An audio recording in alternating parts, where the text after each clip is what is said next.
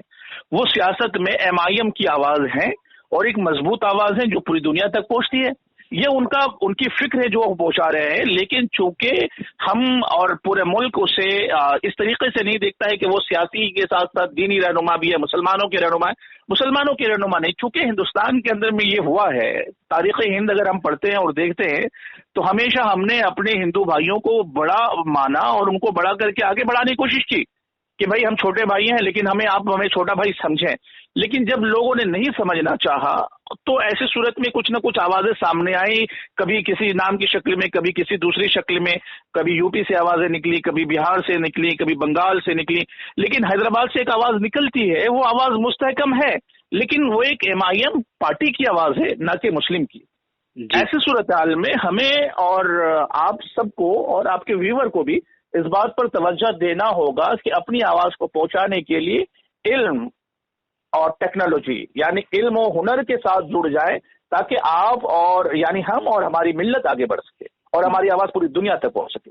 جی بے شک مولانا صاحب، کیونکہ ابھی ہم اگر حال کی بات کریں تو پورے دیش بھر میں جیسے کورونا چل رہا ہے، ایسے میں جتنے بھی ہمارے عبادت گاہیں تھیں ان کو بند رکھا گیا تھا.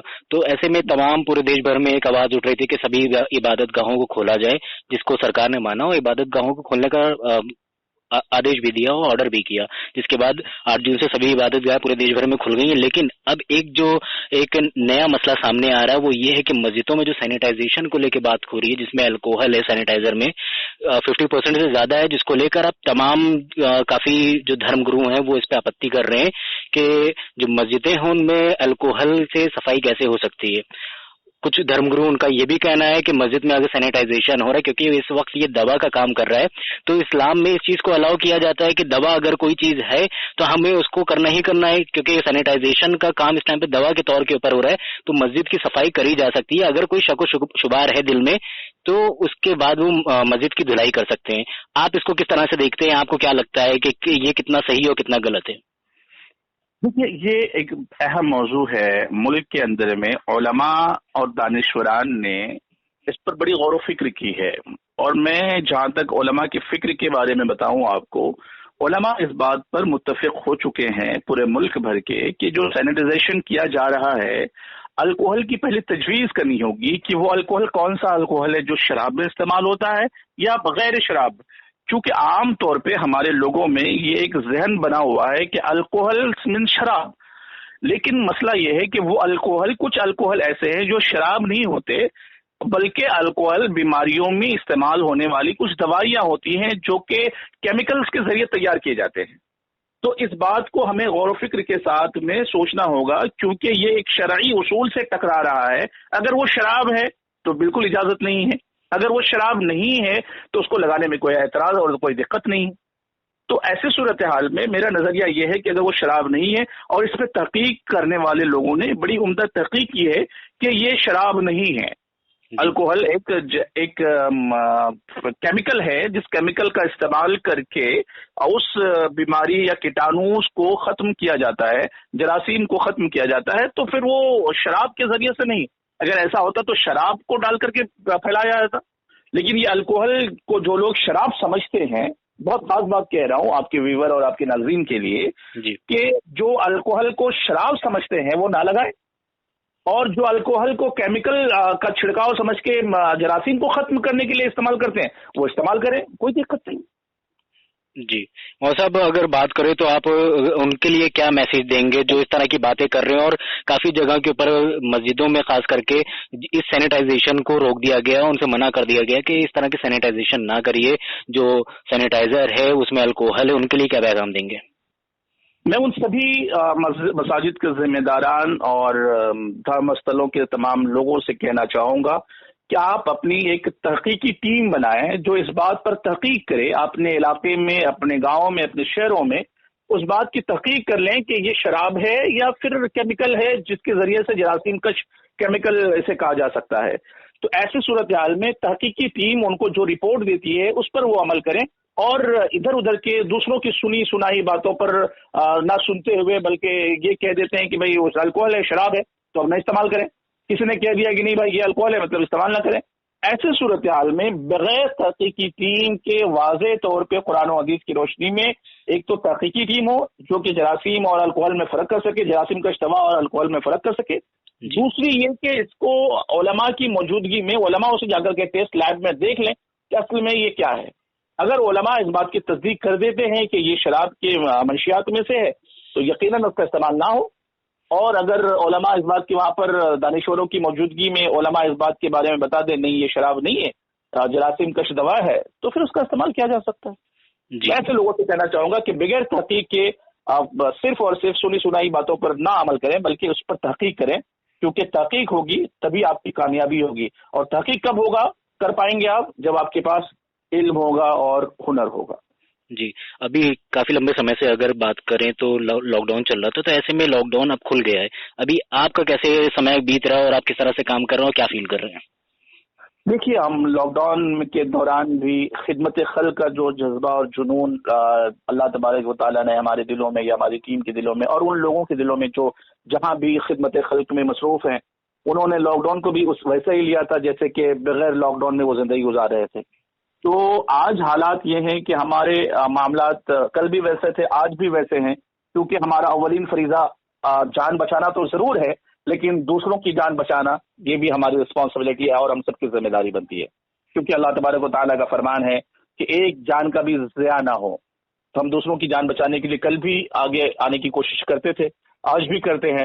اور دعا کریں آپ کہ ہم سب صحت مند رہیں اور آنے والے دنوں میں بھی لوگوں کی خدمت کر سکیں اور ملک کی ترقی اور اس کی خوشحالی کے لیے اور اپنے ملت اور اپنے لوگوں کے بہبود کے لیے ہمارا وقت اس میں کام آ سکے. جی انشاءاللہ. مو صاحب ایک تصویر جو ہے جیسے کہ آپ ابھی بات کر رہے ہیں کہ ایک تصویر کورونا جب شروع ہوا تھا اس سمے کی تھی اور ایک تصویر آج کی ہے. جب کورونا کا جو آنکڑے تھے وہ بہت کم تھے، تعداد اس کی بہت کم تھی، تب لوگ بڑا گھبرائے ہوئے تھے اور گھروں کے اندر رہ رہے تھے، پراپر طریقے سے سرکار کی گائیڈ لائنس کو پوری طرح سے فالو کر رہے تھے، WHO کی گائیڈ لائنس کو فالو کر رہے تھے، ماسک لگا رہے تھے، سینیٹائزر یوز کر رہے تھے، سوشل ڈسٹینسنگ فزیکل ڈسٹینسنگ کا بھی پوری طرح سے جو ہے وہ جو گائیڈ لائن دی گئی تھی اس کا نیم کو پوری طرح سے پالن کر رہے تھے اور تمام لوگوں جو ہیں وہ پوری احتیاط کر رہے تھے. لیکن اب جب کہ کورونا لگاتار پورے ملک بھر میں اس کی سنکھیا جو ہے اس کی جو تعداد ہے وہ بڑھتی جا رہی ہے، ایسے میں لوگوں کی لاپرواہی اور بڑھتی جا رہی ہے. اب نہ تو لوگ ماسک لگا رہے ہیں نہ ہی جلدی سوشل ڈسٹینسنگ کا پالن کر رہے ہیں. میں خود اگر سڑک پہ جب نکلتا ہوں تو وہاں پہ خود میں دیکھتا ہوں کہ لوگ کسی طرح کا کوئی ماسک نہیں لگائے ہوئے، دکاندار جو ہیں ان کی دکانوں میں بھیڑ لگی ہوئی. تو کیا لگتا ہے کہ یہ پوری طرح سے جو عوام ہے اس کی چوک ہے یا پھر کہیں نہ کہیں سرکار جو پرشاسن ہے وہ پوری طرح سے اس میں فیلئر اس کا سامنے آ رہا ہے کہ پوری طرح سے جو ان کے گائیڈ لائنس دی گئی ہے اس کو فالو نہیں کروا پا رہے ہیں؟ نہیں، مسئلہ کیا ہے ایسے تو سمجھنا ہوگا. ملک ہمارا بہت بڑا ہے اور لوگوں کی تعداد بہت وسعت میں رہتی ہے، بہت بڑا دیش ہے، لوگ بہت ہیں، جنریشن بہت ہے اور الگ الگ حصے میں ہم بٹے ہوئے ہیں، الگ الگ زبان ہے، الگ الگ کلچر ہے. لیکن قانونی اعتبار سے ہم اس ملک میں ہیں جسے بابا صاحب امبیڈکر کا قانون یہاں چلتا ہے. جی. اب آپ کو ہم بتائیں کہ جان کے تحفظ جتنا ہمیں فکر ہے سرکار کو بھی اتنی ہی فکر ہے. کل بھی ہم نے اس سے پہلے بھی جب یعنی کل سے مراد یہ ہے کہ لاک ڈاؤن جب شروع ہوا تھا اور شروعاتی دن تھے، شروعاتی ایام میں ہم لوگوں نے بار بار اپیلیں کی لوگوں سے کہ پلیز خدارا آپ سوشل ڈسٹینسنگ کا خیال رکھیں، آپ اپنے احباب سے ملیں، دور سے ملیں، 6 فٹ کی دوری کا خیال رکھیں. یہ دیکھیے یہ آج کا نظام نہیں ہے، یہ نظام نبی اکرم علیہ الصلوۃ والتسلیم کے زمانے میں بھی تھا، اس سے پہلے بھی تھا. کیونکہ بیماریاں جب آتی ہیں تو ایک دوسرے سے ڈسٹینس بنانے کا حکم پیغمبر اسلام علیہ الصلوۃ والتسلیم نے بھی دیا ہے اور اطباء بھی دیتے ہیں، ڈاکٹرز بھی دیتے ہیں، ان کے جتنے بھی جانکار ہیں وہ سبھی بتاتے ہیں کہ آپ بیمار سے اور بیماریوں سے دور رہیں. نبی اکرم علیہ الصلوۃ والتسلیم نے ارشاد فرمایا کہ اے لوگوں، جب کوئی ایسا متعدی بیماری تمہارے وبا تمہارے شہر میں، تمہارے گاؤں میں، تمہارے علاقے میں پھیل جائے، اس علاقے سے دوسرے علاقے کو منتقل نہ ہو، یعنی اس علاقے کو چھوڑ کے دوسرے علاقے میں نہ جاؤ. اور اگر کوئی آ رہا ہے تو اس سے بیمار ہے اور تمہارے گھر میں ہے تو اس سے سوشل ڈسٹینسنگ بنائے رکھو. یہ نبی اکرم علیہ الصلوۃ والتسلیم نے ہمیں سکھایا ہے. ایز اے مسلمان اپنے مسلم بھائیوں سے کہتے ہیں کہ جب کل بیماریاں کم تھیں، جب آپ سوشل ڈسٹینسنگ کا استعمال کرتے تھے، اور آج سے اگر بیماریاں زیادہ ہو گئی ہیں تو ہمیں زیادہ احتیاط سے، ٹھیک ہے لاک ڈاؤن چھوٹ گیا ہے لوگ نارمل طریقے سے اپنے کاموں پر جانا چاہتے ہیں، لیکن سوشل ڈسٹینسنگ کا خیال رکھنا ہوگا. ساتھ ہی ساتھ سینیٹائزیشن اپنے ہاتھوں میں جس طرح کل کرتے تھے آج بھی کرنا ہوگا، کیونکہ یہ کام دام جتنے کھلے ہیں یہ آپ کی سہولت کے لیے ہیں، لیکن آپ کی جان بچانے کے لیے نہیں ہے وہ سب. ایسے صورتحال میں آپ کو اپنی جان کے تحفظ کے لیے، اس کے بچاؤ کے لیے آپ کو سوشل ڈسٹینسنگ کا بھی خیال رکھنا پڑے گا، ان بیماریوں سے بچنے کی ترغیب بھی کرنی ہوگی، اور ساتھ ہی ساتھ بیمار اور بیماری سے دور رہنا ہوگا. اگر اس پر عمل کریں گے تو آپ کی جان بھی بچے گی اور آپ کے شہر اور آپ کے اپنے پیاروں کی بھی جانیں بچیں گی. اگر آپ اپنے پیاروں کی جانیں بچانا چاہتے ہیں تو آج بھی ویسے ہی سوشل ڈسٹینسنگ کا استعمال کریں جیسے آپ کل کیا کرتے تھے. جی صاحب، لگاتار جیسے کہ کاروبار کی آپ نے بات کری، تو لاک ڈاؤن میں جیسے کاروبار پوری طرح سے جو تھا وہ ٹھپ ہی چل رہا تھا. اب کیونکہ ان لاک ہوا ہے تو اس میں کاروبار کو کافی زیادہ حد تک کی چھوٹ دی گئی ہے. پوری طرح سے جو مارکیٹ ہے پورے دیش بھر میں وہ کھولی جا رہی ہیں. ایسے میں کیا لگتا ہے، کیونکہ مسلمان جو ہوتا ہے وہ زیادہ تر کاریگر ہوتا ہے، ان کی سرکاری جاب نہیں ہوتی ہے، وہ جابس بہت کم ہی کرتے ہیں، یا پھر کہہ سکتے ہیں کہ ان کو انٹرسٹ نہیں ہوتا، وہ کاروبار میں زیادہ دھیان دیتے ہیں، چاہے وہ فرنیچر کی لے کے کام ہو یا پھر کسی بھی طرح کی کاریگری ہو، زیادہ تر اس کے اوپر دھیان دیتے ہیں. ایسے میں آنے والے سمے میں کس طرح سے آپ دیکھ رہے ہیں یہ جو کاروبار ہے کس طرح سے چلے گا؟ کیونکہ بہت بڑا طبقہ ایسا ہے جو اس ٹائم پہ پوری طرح سے ٹھپ ہو گیا ہے. جو ان کا کاروبار تھا وہ ابھی خالی بیٹھے ہوئے، ان کا کام کسی طرح سے نہیں چل رہا ہے. اب وہ کافی زیادہ پریشانیوں کا بھی سامنا کر رہے ہیں، گھر میں کھانے کے لالے پڑ گئے ہیں. اب کیا لگتا ہے کہ کس طرح سے یہ حالات جو کاروبار کے وہ سدھرے جا سکتے ہیں؟ دیکھیے، دو باتیں ہیں اس کے اندر میں. ایک تو سب سے پہلے کاروباری مشاغل میں مسلمان جو چھوٹے چھوٹے کاروبار سے جڑا ہوا ہے، جسے سکلز کہتے ہیں، کیونکہ یہ سکلز کی طاقت ہے. وہ کوئی کاریگر ہے، کوئی گھر بنانے والا مزدور ہے، کوئی ٹائلز لگانے والا مزدور ہے، کوئی دیوار ٹھوکنے والا بنانے والا مزدور ہے، اور کوئی رضائیوں کا کام کرتا ہے، کوئی روئی کا کاروبار کرتا ہے. اس طریقے سے بہت سارے کاروبار ہماری نگاہوں کے سامنے ہیں جس سے مسلمان جڑے ہوئے ہیں. اب درزی ہے، ان کے پاس ٹیلر کے پاس کپڑے نہیں پہنچ رہے کیونکہ لوگ کپڑے سلانا نہیں چاہ رہے بلکہ اپنی جان بچانا چاہ رہے ہیں. تو حالات ایسے ہیں کہ لوگوں کو تکلیف ہے. ان تکلیفوں کا حل معیشت کے اعتبار سے ہمیں سوچنا چاہیے کہ جب ہماری معیشت بگڑتی ہے تو اس کو صحیح کرنے کے لیے کیا کرنا پڑے گا. اور معیشت کا تذکرہ قرآن و حدیث میں اور کتابوں میں بزرگوں نے ہمیں اس پر بہت سنجیدگی سے سمجھایا اور بتایا ہے کہ معیشت کو سدھارنے کے لیے جب ایسے معاملات آ جائیں تو ری اوپن کرنے کے لیے، ریکنسٹرکشن کرنے کے لیے، اپنے آپ کو ری بلڈ اپ کرنے کے لیے کس طریقے سے کارہائے نمایاں دینا چاہیے. سب سے پہلے کہ اپنے جان کے تحفظ کے ساتھ ساتھ میں چھوٹا چھوٹا کام شروع کریں. وہ جہاں بھی ہیں جو بھی ان کو مل پا رہا ہے اس کو شروع کریں. اور ساتھ ہی ساتھ وہ لوگ جن کے پاس کام کی ضرورت ہے وہ اپنے لوگوں کو بلائیں، اپنے انڈین بھائیوں کو، اپنے ہندو بھائیوں کو، اپنے مسلمان بھائیوں کو، اپنے جو بھی دوست احباب ہیں جو کام کے اہل لگتے ہیں ان کو بلا کر کام کروائیں، لیکن سوشل ڈسٹینسنگ کا خیال رکھتے ہوئے. اب اس کے ساتھ ساتھ معیشت کو سدھارنے کے لیے گورنمنٹ کے جو رولز ہیں اور گورنمنٹ نے جتنے اسکیمیں لانے کی کوشش کی ہے، ان اسکیموں کو گورنمنٹ کو چاہیے کہ ایمانداری کے ساتھ، دھوکے کے بغیر ایمانداری کے ساتھ وہ اسکیم لوگوں تک پہنچے. جی، کیونکہ یہ روٹی کپڑا مکان جو ہے نا، یہ ایک دم انیشیل چیزیں ہیں جو کہ بالکل کمپلسری ہیں. اگر انسان کھائے گا نہیں تو وہ کل سروائیو نہیں کر پائے گا. ایسے صورتحال میں گورنمنٹ کو چاہیے کہ دھوکہ کے بغیر، یعنی دھوکے سے مراد یہ ہے کہ آدھے پیسے تو راستے میں رہ جاتے ہیں، آدھے پیسے کمیشن میں چلے جاتے ہیں، غریبوں کو کچھ مل نہیں پاتا ہے، ان کا ہاتھ دھرا کا دھرا رہ جاتا ہے خالی. ایسے صورت میں میں آپ کے مادھیم سے بھی کہوں گا کہ گورنمنٹ کو چاہیے کہ تمام ان لوگوں تک جو مستحق ہیں ان تک بھی پہنچائیں، اور لوگوں کو چاہیے کہ گورنمنٹ کا سپورٹ کرتے ہوئے اپنے کام کو آہستہ آہستہ پروگریس میں لانے کی کوشش کریں تو انشاءاللہ تبارک و تعالی حالات سدھر جائیں گے. جی صاحب، اگر ایک تصویر کی بات کریں کہ کافی زیادہ ایک چرچا میں ابھی رہی تھی، جو ہاتھی کی جو اس کو انناس کھلا کے جو اس کو مارنے کی کوشش کری گئی تھی، اس کو جو پٹاخے منہ میں دیے گئے تھے، تو میرا مقصد صرف یہی ہے کہ لوگوں تک ایک پیغام جا سکے کہ آگے سے اس طرح کی جو حرکت کری گئی تھی وہ نہ کری جائے.